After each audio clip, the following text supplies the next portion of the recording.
abstract for our paper, the one we were just discussing today. Do you have it over there? Before we go to the theory, because I want to see whether you can predict what the main aim of an abstract is. Let me find mine. Who can read it? People who can read the whole abstract. Come on, one volunteer.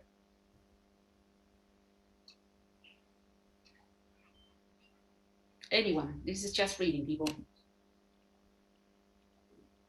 Can you? I can do it. Sorry. Oh, sorry. Oh, all right. No. Okay. It's okay. Who says I can read it? Tati or? Julieta, but I don't know what I should read, sorry. The whole abstract, the whole abstract. Okay, the one that you sent by email? Yeah. Okay. The one we are discussing. Yes, okay. Give me a second because... Yes, before you start, Julieta, the rest, try to grasp or try to somehow think of the main aim of an abstract within a paper, now that we know what the paper needs to have.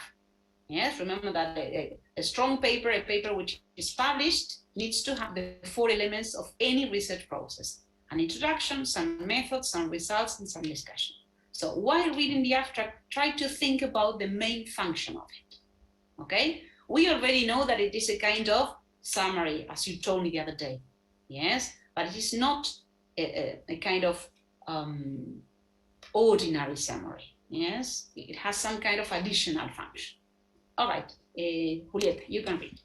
Yes, sorry, teacher, I have a doubt. Which one should I read? Because I had internet problems, so I get... The one from the article we are working with, the one about the implicit theories.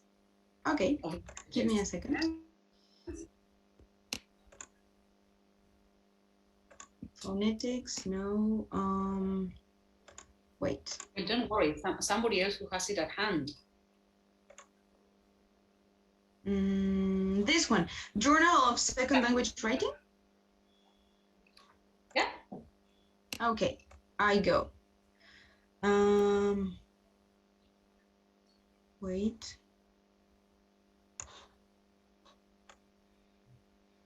The Journal of Second Language Writing is devoted to publishing theoretically... No. Sorry. We are reading. We need to read the abstract of the paper we were already working with at the very beginning. So don't worry. Yes, you have many windows open, and I guess you well, maybe someone else could read. Yeah, please. Who has the paper there in order to read the abstract? He or she will be faster than me. Tati, you had it there? Okay, I did. I just want to prepare mate, yes. Okay. Going on Beck's theory of motivation, the current study investigated the relationships between language learners' implicit theories of writing intelligence, their writing motivation, and their orientation toward written corrective feedback. A questionnaire was developed based on previous studies and administered to 142 English as a second language writers at a large university in the United States. The questionnaire included items measuring learners' implicit theories of general and writing intelligence, their orientation toward WCF, is that right? Their writing motivation, and their background information. Multiple regression results showed that the incremental theory of writing intelligence, the belief that writing intelligence is dynamic and can grow through effort and experience, significantly and positively predicted the student's feedback-seeking orientation, whereas the entity theory of writing intelligence, the belief that writing intelligence is fixed and unchangeable, was a significant predictor of their feedback-avoiding orientation.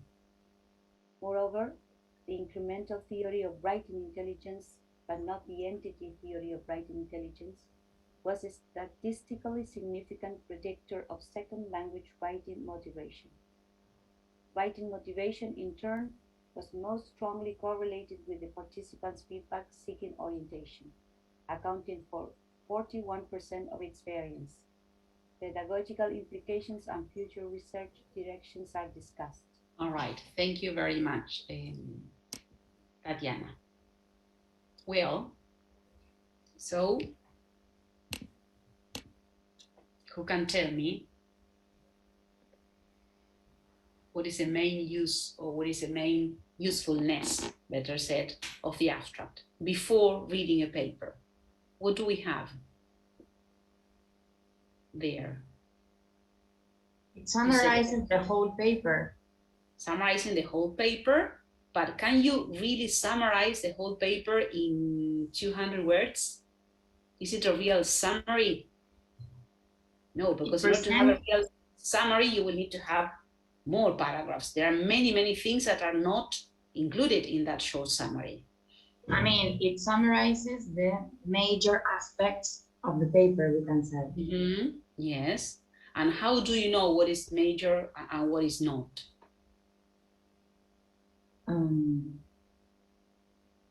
Because here it says, the current study investigated the relationship. So, for example, this phrase, perfect. That phrase, what is it?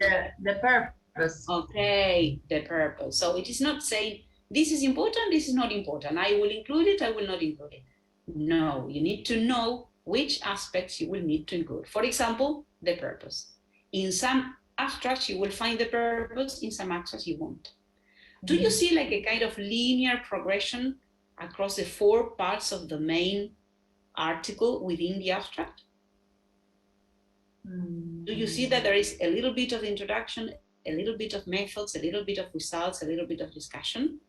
Yes. Yes. So these are called moves, communication moves. Yes. So in order to produce a strong abstract, you need to select the most important part of every single section.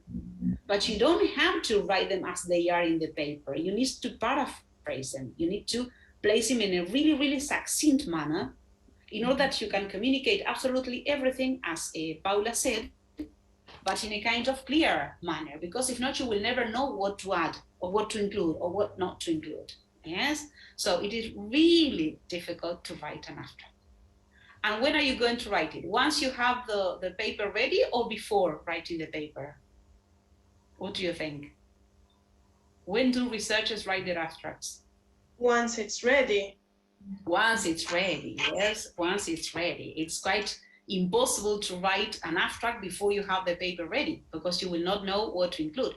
What you could have is an outline. Yes, you write your outline about what you are supposed to write.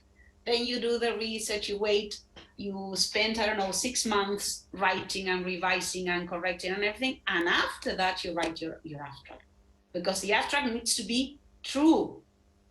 Yes, it needs to be true. The abstract is like a kind of mini screen of what you will have in the paper. All right. And how are we going to analyze them? According to different moves. We have move 1, move 2, move 3, move 4, and move 5. Be careful here, because move 1 and move 2 have to do with the introduction. Move 3, methods. Move 4, results. Move 5, discussion, conclusion, implications, etc. Yes, I will send you the theory now, but I wanted to do it while reading and then applying. I wanted to do the other way around. Yes. So remember, it's really, really difficult to write an abstract. We're going to do a lot of abstract analysis, and you will notice how weak some of them are. Yes. The important thing when you read an abstract is to have a clear idea of what the paper is going to be about. And then you decide, is it worth? I will download it. This is not what I need. I won't download it. Yes. All right. If we move on to the same paper, let me share my screen again.